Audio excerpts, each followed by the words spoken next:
मैंने अपना track record आपके सामने रख दिया है। नए गठबंधन का हाल क्या है? उनका एक ही ट्रैक रिकॉर्ड है, एक ही उपलब्धि है। कैसे उन्होंने पूरे देश को दशकों तक एक ही परिवार के कब्जे में रखा। कांग्रेस का यही रंग अब कम्युनिस्टों पर भी छा चुका है। केरला में उनकी भी सरकार इसी मॉडल पे चल रही है।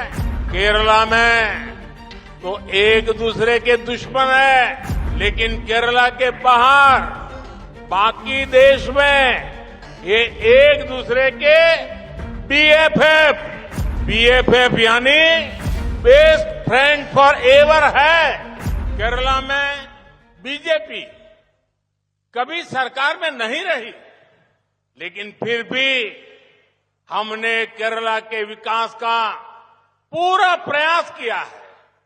मैंने अपना ट्रैक रिकॉर्ड आपके सामने रख दिया है, लेकिन कांग्रेस और कम्युनिस्टों के नए गठबंधन का हाल क्या है?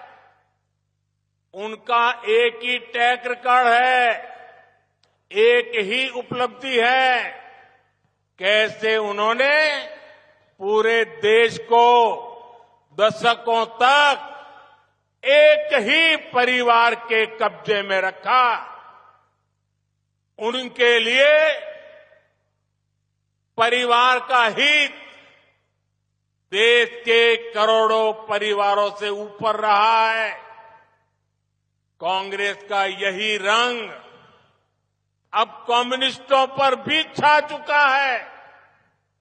केरला में उनकी भी सरकार इसी मॉडल पे चल रही है, क्योंकि ये लोग केरला में तो एक दूसरे के दुश्मन है, लेकिन केरला के बाहर बाकी देश में ये एक दूसरे के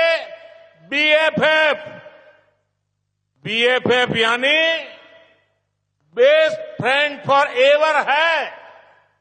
आप देखिए केरला में ये लोग एक दूसरे पर हत्या का आरोप लगाते हैं, एक दूसरे के कार्यकर्ताओं का जीवन संकट में डालते हैं। कांग्रेस ने तो कम्युनिस्ट सीएम पर घोटालों के आरोप भी लगाए और उन्होंने फांसीवादी तक बता डाला। जवाब में कम्युनिस्ट सरकार ने कांग्रेस के लोगों पर लाठीचार्ज कराया। कम्युनिस्ट अब कांग्रेस की पिछली सरकारों को घोटालों का जिम्मेदार बता रहे हैं।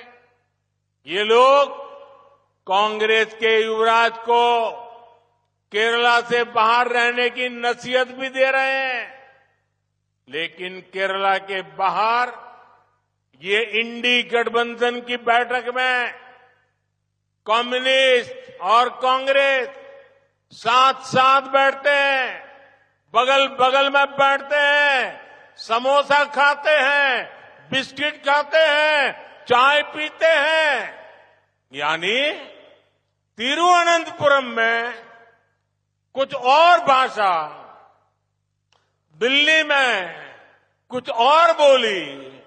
इस धोखाधड़ी का जवाब केरल के मेरे भाइयों बहनों आने वाले चुनाव में हर केरला का नागरिक देने वाला है।